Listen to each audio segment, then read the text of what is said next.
Now when we got our first domain working, let's add subdomains for our backend as well. We've got this certificate, but it will work only for these two domains, and after we created it, I don't see option to edit it, so let's just delete it and create a new one. Okay, it wants us to disassociate it from our CloudFront, so let's go to CloudFront distribution and let's change it. Click edit and let's select known and save changes. So we lost our HTTPS for some time. Let's create a new certificate here. We need to refresh, type delete, and we have no certificate, so let's request another one. Request public certificate.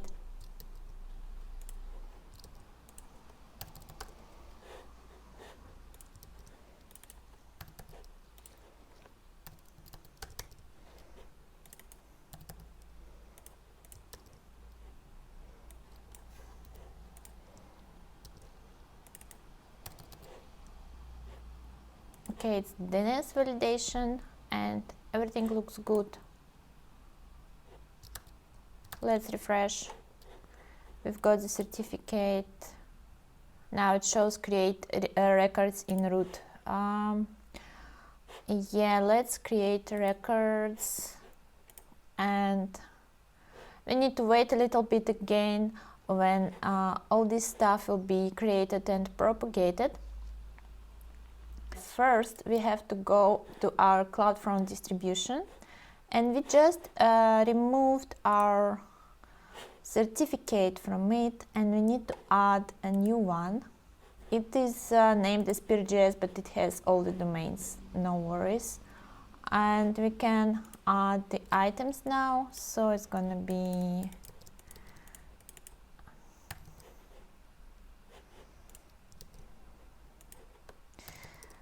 in any order, whatever you prefer.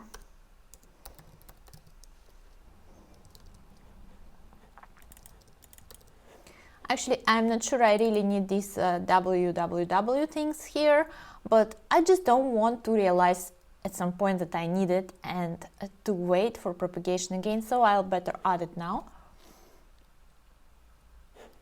Okay, save changes. Now our hosted zone, create record. Yes, so we can add this one. I can add peer.js, and it's gonna be here as well. Oh, yeah. So I think that's gonna work. Let's create records. So in order to set up our EC2 instances with custom domains as well, we need to do the following. We need to go to our instances and go to our Elastic API, and we need to allocate an Elastic API address. So here we are leaving it as it is and click allocate. And then we click associate Elastic IP address, and we want to associate it with one of our instances. Let's say we want to associate it with peer.js, and we leave the private API address blank for this. I don't know if we really need this, but let's say I will tick it, and let's click associate. So we have now permanent API for our Elastic Cloud computer, and let's go and create one more. Wait, yeah, so this one, and this is a new one that we just created, the second one. So let's associate it with another instance that will be WebRTC WebSocket service, and let's click associate. So now we have our API addresses associated with our EC2 instances. And let's now go back to our route 53 and we go to our hosted zone. And in hosted zone, for our domain, we're gonna add more records. So we're gonna create record, and this time it's gonna be peer.js, and it's gonna be this kind of record type, and we can just go and copy. So this one was, the first one was for peer.js, so we just copy the public API address here, and let's add another record that will be for this server, and we copy the second one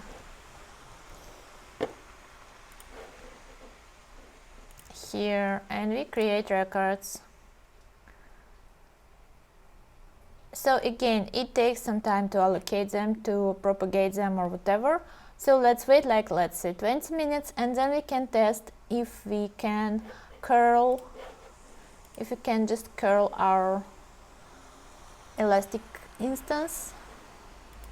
So let's go, actually we have to go and run them first, because I stopped them not to waste my money, because I'm performing everything on my actual AWS account that I pay for. So let's start instances and let's make sure that everything works.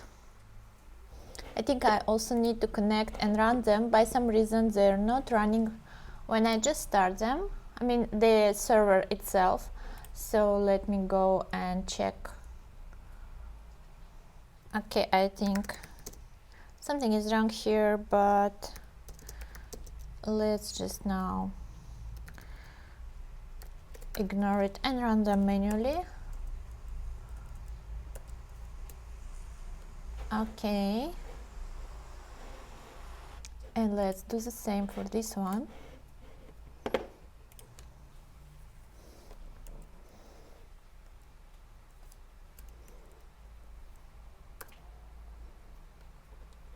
So we get them both up and running, and let's go to our peer.js and try to open it again.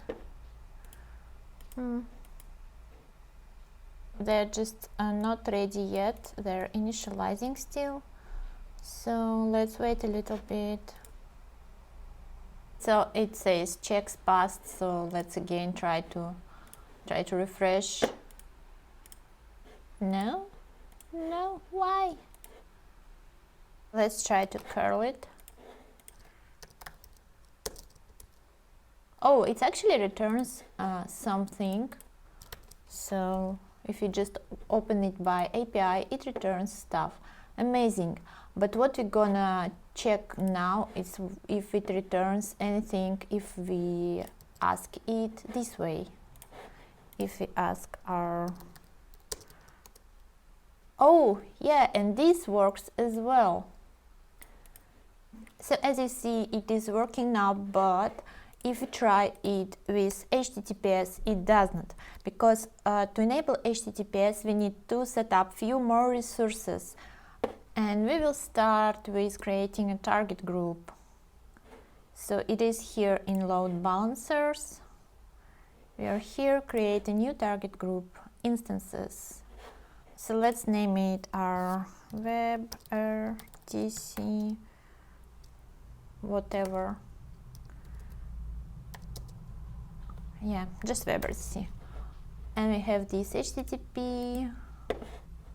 So we are leaving it as it is and just clicking next. Available instances. So let's probably do it one by one. Yeah, I think first we will do it with the WebRTC peer.js. Yeah, so we've got one target group, and let's just do the same for another one. WebRTC websocket. And we're gonna get this one.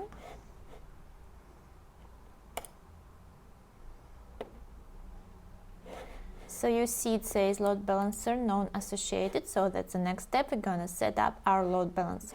So let's go to our load balancers and create load balancer, and we need the application one, and let's say peer.js WebRTC, peer.js internet facing, IP version 4.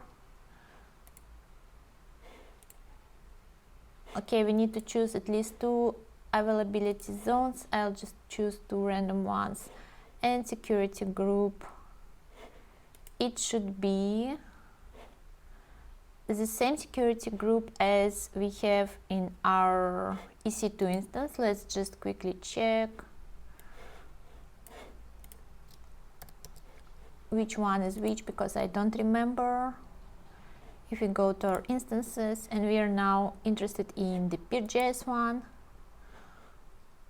security group is launch wizard 3, so we need to choose it here as well, this one. Here we're gonna set up our HTTPS that will listen to this port and will redirect it to our target group that we just created. And again, it will ask us about the certificate, and we pick the one that we created before. And I think that's it. We can create load balancer.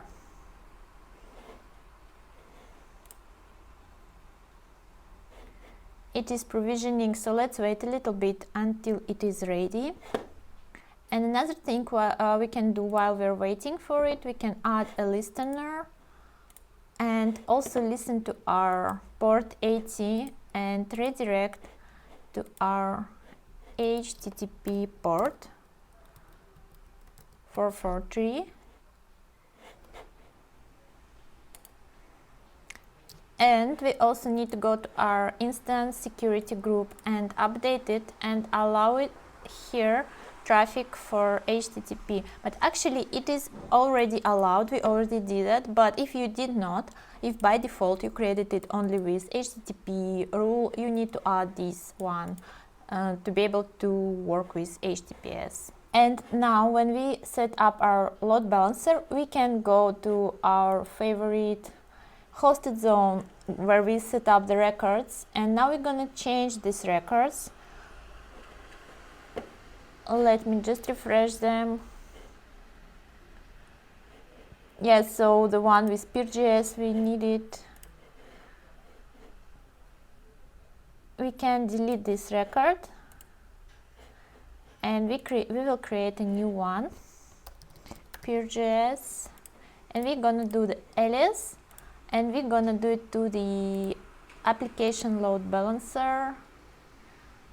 Choose region North Virginia. Oh, it is here, and we can choose our load balancer, and let's create a record. So here we added one record with A type. We also need to add another one, absolutely the same, but with A type. So peer.js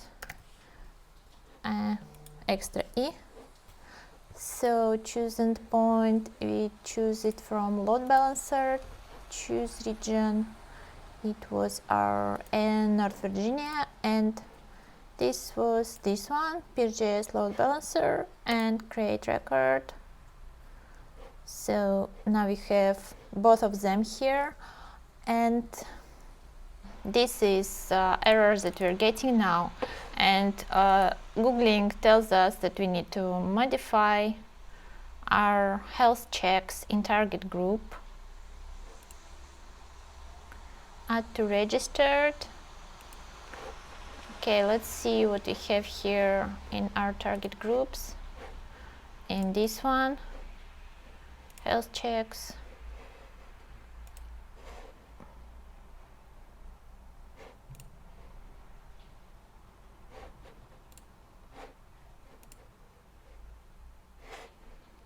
register targets. So let's add our target. It says unused.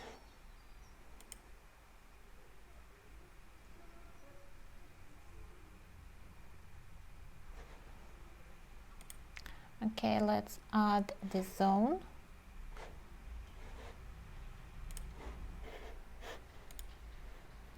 So we need to add a subnet to this zone. Let's add it.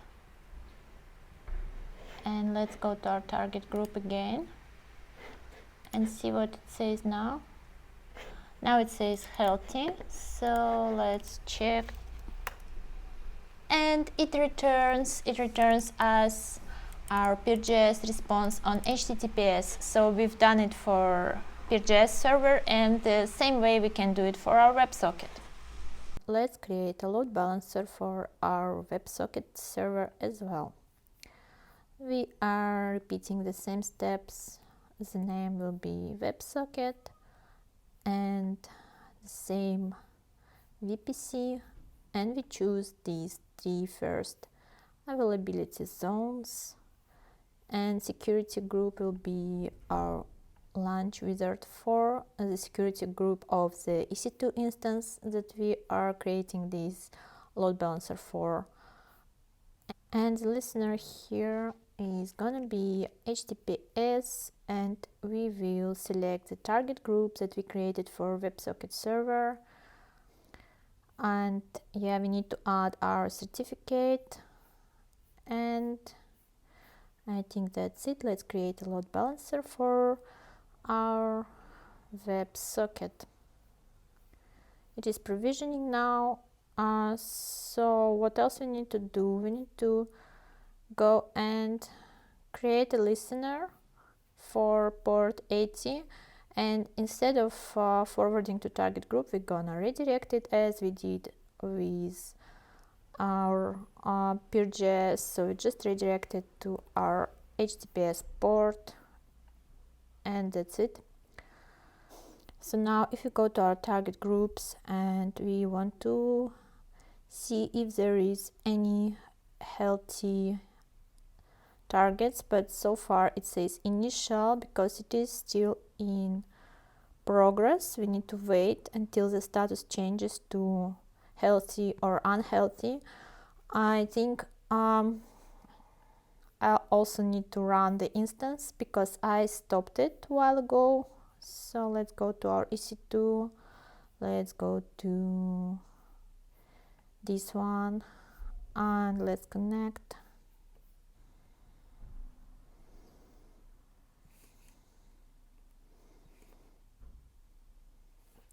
So I run our server in the instance. Okay, now it says unhealthy, and it is because we need to go to our hosted zone.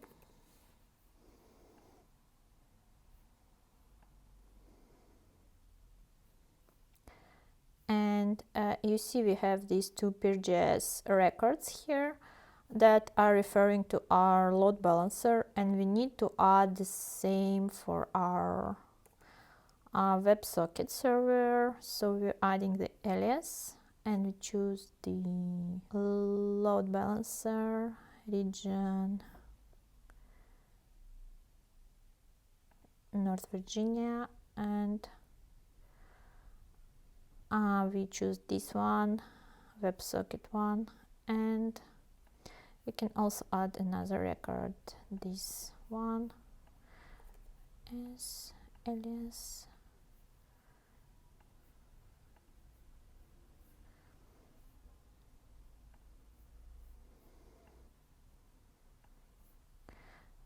And we are creating the records. Now let's check in EC2 target group if something has changed with our health. No, not yet.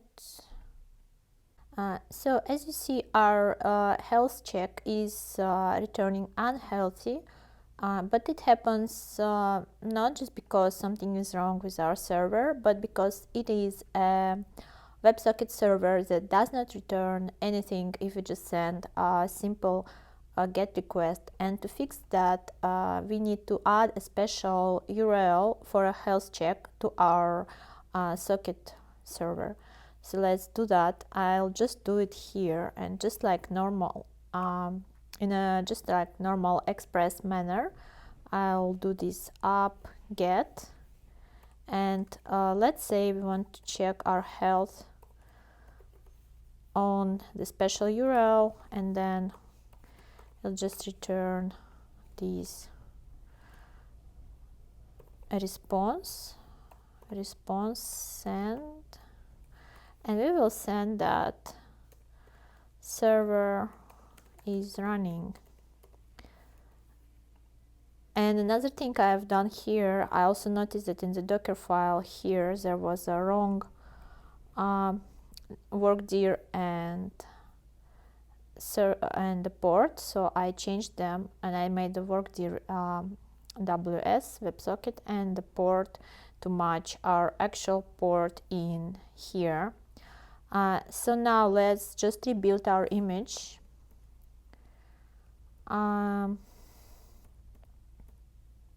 So I will just change the version of my image. I'll do this like -6 version, and I'll build it. Now I'm going to push it, and now in our instance here again, I'm going to pull the new version, and I'm going to run it on the port 8080.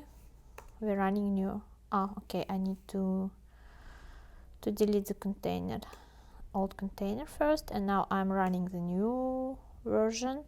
It is complaining about the different platform. It's because I changed my laptop and now I'm developing on a new Apple M2 laptop, and it has different platform. I guess that's why it's complaining.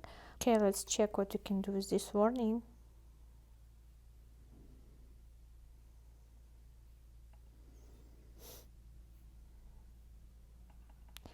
Okay, so let's try to build it with the correct platform.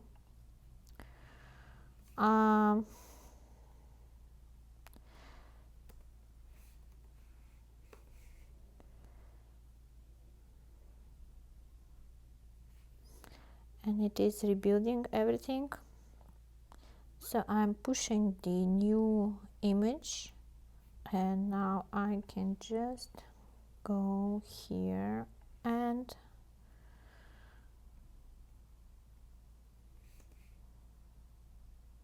pull all the stuff again. I didn't change the version this time. I need to remove the container, then I need to run it. It doesn't show any warning, and if I do curl now, it returns me server is running. So now we can fix our health check. We go to our target group that says that it is unhealthy, and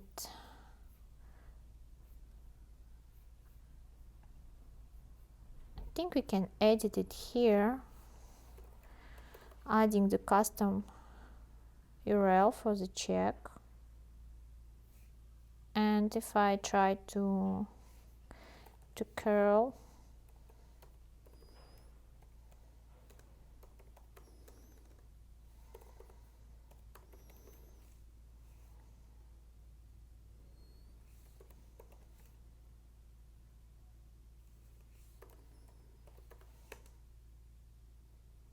okay, this one returns me moved permanently. And if I add HTTPS, it returns me that server is running. So basically our server is up and running now. It is working. It's just probably we need to wait for the health check to run again, because now it's still not happy. Okay, anyway, what I want to do now, I want to try to point our front end to our new HTTPS endpoints. So I'm going to my client now.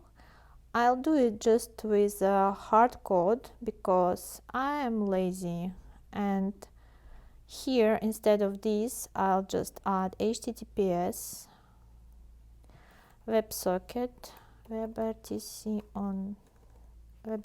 test online, and for the peer.js, I think it was in room context. Yeah, so here I'm adding the peer.js WebRTC test online, and I'm going to the client and I run yarn build, and now I'm going to my S3 bucket that we are using to serve our front end. I think this is the last one. So I'm going to delete all the files. Yes, permanently delete. And now I'm going to upload new files. Can I just review this in Finder? So I need the build, and what I'm gonna do is just to copy these files in our S3 bucket, and I'm going to hit upload. And now when everything will be uploaded, we're gonna test it finally. So let's go to our WebRTC online. It is asking us about using our camera and microphone, and we can allow it. And let's see what is in console. Does it complain about anything? Oh, it complains about the WebSocket connection and peer.js. Yeah, I made a mistake. I added the HTTPS where I should not. You see? So it should be just like this. And it should be also peer.js, not the WebSocket. Okay, so this Stack Overflow answer tells us that we need to allow all the secure TCP connections.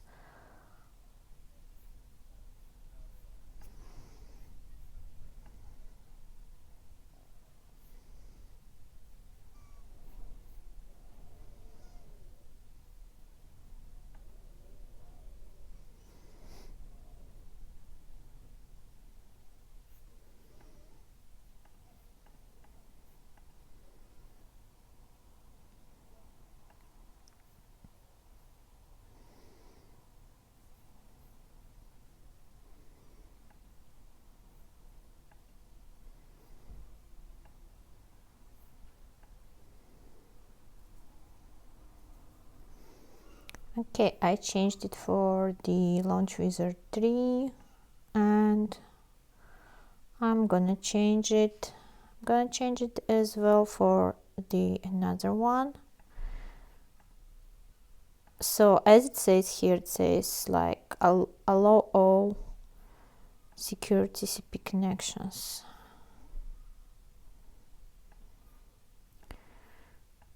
And save the rules. I think we might not need the port in both of them. And and the last thing I've done here is I deleted this port because we are referring to it by default. We don't need to pass it explicitly here. And I'm rebuilding it again, and I'm uploading it again to S3 bucket. And now let's test our website. So it is connected. It doesn't show the error anymore. This you can ignore. It's just a redirect for React. And let's try to access it from Safari to test if we connect from both. So I'm connecting with my second account. So you can see I'm seeing myself twice. This is from Chrome and this is from Safari, and in Chrome I can as well see two of the peers. And the cool stuff that it is all now completely online in the internet. So we basically can go and connect from any laptop, any device, and test it. I can even try it with my phone. And yes, I can see myself here with my phone. I'll add a name. And you see my name updated. But I still cannot see anything in my Safari browser, and I think that's a bug related with inline video tag in HTML. We need to add some attribute. I don't remember which exactly, but this is a topic for the next video. For today we are done, and we're finally getting up and running our WebRTC chat, and we can access it on my phone. Yeah, my phone just like fell asleep.